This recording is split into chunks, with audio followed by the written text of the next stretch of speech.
Good morning student, welcome to online class 8th class. बच्चों, आज मैं आपको हिंदी लिटरेचर में पार्ट 2 चैप्टर 2 बोध पढ़ाने जा रही हूँ।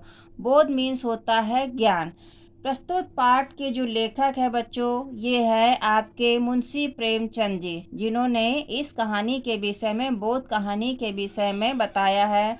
तो प्रस्तुत पाठ के लेखक जो है वो मुंशी प्रेमचंद जी है। मुंशी प्रेमचंद का जन्म बच्चों 1880 31 जुलाई को बनारस में लमही नामक गांव में हुआ था। इनका मूल नाम धनपत राय श्रीवास्तव था।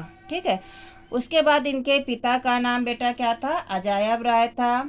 और इन्होंने बीए तक की शिक्षा प्राप्त करने के बाद शिक्षा विभाग में नौकरी कर ली, परंतु उन्होंने उस नौकरी से भी त्याग पत्र दे दिया। इनकी विशेष रुचि हिंदी साहित्य, उपन्यासकार और साहित्यकार के क्षेत्र में रही है। तो इन्होंने बच्चों अनेकों प्रकार के उपन्यास लिखे, जैसे सेवा सदन, रंगभूमि, निर्मला, गबन, कर्मभूमि, गोदान आदि। कहानियों में पंच परमेश्वर, ईदगाह, पूस की रात, कफन, बूढ़ी काकी, मंत्र, जो बच्चों कहानी है मंत्र कहानी, वो सबसे ही लोकप्रिय रही है। और हीरा मोती, शतरंज के खिलाड़ी, ये बहुत सारे इनकी कहानियाँ रही हैं। तो जो इनकी मंत्र कहानी थी वो सबसे ज़्यादा प्रसिद्ध रही है। तो प्रस्तुत पाठ में बच्चों हम आपको पर देखिए, चित्र में देखिए कि ये हमारे पंडित चंद्रधर जी हैं। ये कौन है? ये पंडित चंद्रधर जी हैं। ये बच्चे हैं, पढ़ रहे हैं। और ये हमारे ठाकुर साहब जी हैं। और ये मुंशी, ये कौन है बेटा? ये मुंशी बैजनाथ जी हैं। और ये हमारे पंडित जी हैं। प्रस्तुत पाठ में 3 लोगों के विषय में, पात्रों के विषय में चरित्र चित्रण दर्शाया है। तो आइए हम पाठ में पढ़ते हैं। बच्चों, शिक्षा का पद जो होता है वो बहुत ही महान होता है। शिक्षण कार्य में भले ही अत्यधिक आमदनी न हो, परंतु इस कार्य में जो सब सम्मान प्राप्त होता है वो अन्य किसी पद से प्राप्त नहीं होता है। महान लेखक मुंशी प्रेमचंद ने भी इसी प्रस्तुत पाठ में इसी बात का संदेश दिया है। तो बच्चों, क्या आपने इस बात को गौर किया है कि जब शिक्षक हमारे पढ़ाते हैं तो कभी कभी वो हमें डांटते भी हैं? डांटते हैं ना? हम लोग भी आप लोगों को डांटते हैं, डांटते भी हैं। और कभी कभी ज़्यादा क्रोध आने पर या आप लोग कितने कभी ज़्यादा शैतानी करते हो तो हम लोग आपको कठोर दंड भी देते हैं। किंतु फिर भी हमारे हृदय में शिक्षकों के प्रति कभी भी रोष या मतलब अनादर का भाव उत्पन्न नहीं होता। क्यों नहीं होता है? क्योंकि वो हमारे गुरु होते हैं, हमें अच्छा ज्ञान देते हैं। तो बच्चों, प्रस्तुत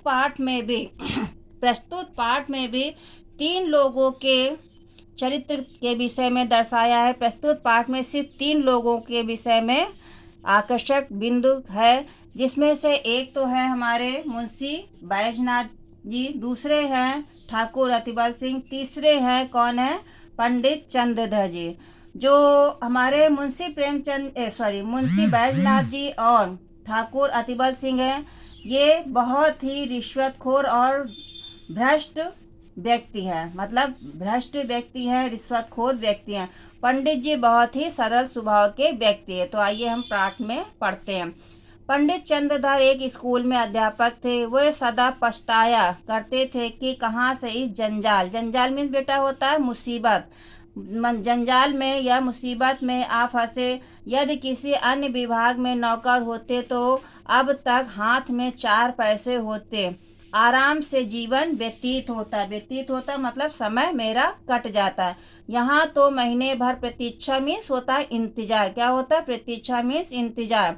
तो यहाँ महीने भर प्रतीक्षा करने के बाद तब कहीं 15 रुपए देखने को मिलते हैं, वे भी इधर आए और उधर गायब। ना खाने का सुख, ना पहनने का आराम। ये किसका कहना था? ये हमारे पंडित चंद्रधर स्कूल के अध्यापक थे। ये उनका कहना था कि मतलब शिक्षक की नौकरी में पैसा नहीं आता है महीने भर इंतजार करने के बाद, वो भी 15 रुपए आता है। वो इस समय की बात नहीं है, काफ़ी समय की बात पहले है।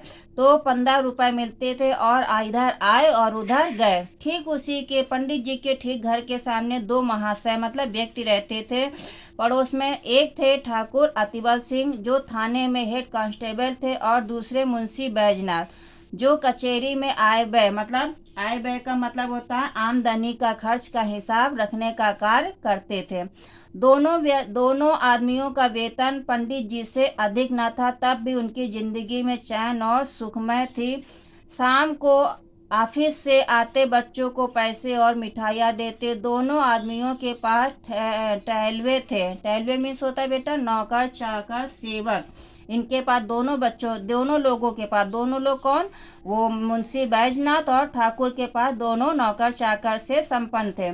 घर में कुर्सियां, मेजें, कालीन और सामग्रियां मौजूद थी। सारे मोहल्ले में उनका रौब दाब था। रौब दाब बेटा क्या होता है, मतलब ठाट बात, उनकी शान शौकत बनी हुई थी। उन दोनों महाशयों को आते जाते देख दुकानदार उठकर सलाम करते थे। उनके बाजार में अलग भाव थे। 4 पैसे की चीज 2 पैसे में लाते। लकड़ी ईंधन मुफ्त में मिलता। मतलब वो दोनों जो व्यक्ति थे, कौन 2 व्यक्ति, मुंशी बैजनाथ और अतिबल सिंह, दोनों ही अपने मोहल्ले में प्रसिद्ध थे और उसी के लिए लोग उनको मतलब अपनी शान शौकत के कारण दुकानदार भी उनका सलाम करते थे, उठकर उनको नमस्कार प्रणाम करते थे। और जो बाजार में जो सबके लिए अलग उनके रेट थे, भाव थे, और उन लोगों के लिए अलग भाव थे। उनको सबको 2 पैसा ज़्यादा और इनको 2 पैसा कम देते थे। पंडित जी उनके ठाट बाट मतलब शान शौकत को देखकर कुढ़ते थे। किसके शान शौकत को, पंडित जी, मतलब जो हमारे स्कूल के अध्यापक थे पंडित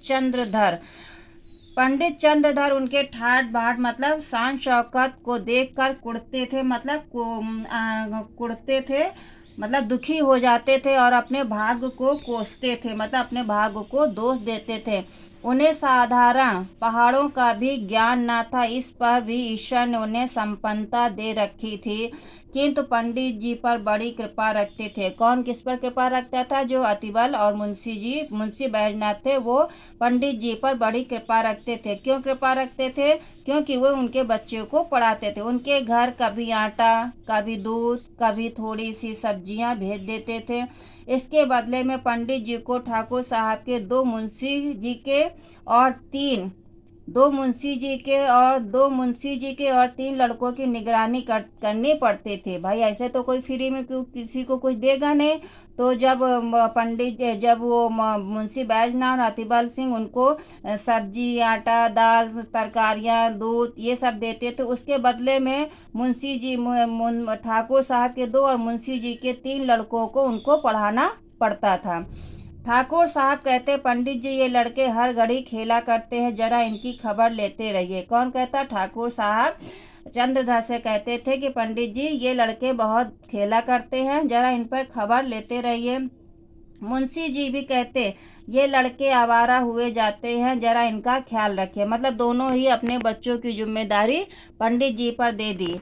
तो अब पंडित जी उनके बच्चों के उसके एवरेज में जब वो उनका ध्यान रखते थे, फल सब्जी तरकारी दूध आदि सब ला के देते थे, ईंधन ला के देते थे, तो उनका मतलब उनका भी वही बनता था कि वो उनके बच्चों को पढ़ाएं लिखाएं। तो बच्चों आज हम आपको इतना पढ़ा रहे हैं, नेक्स्ट वीडियो में हम आपको और आगे पढ़ाएंगे। इतनी वीडियो आप देखिए, समझिए और फिर से आप हमसे क्वेश्चन पूछिए। तो धन्यवाद।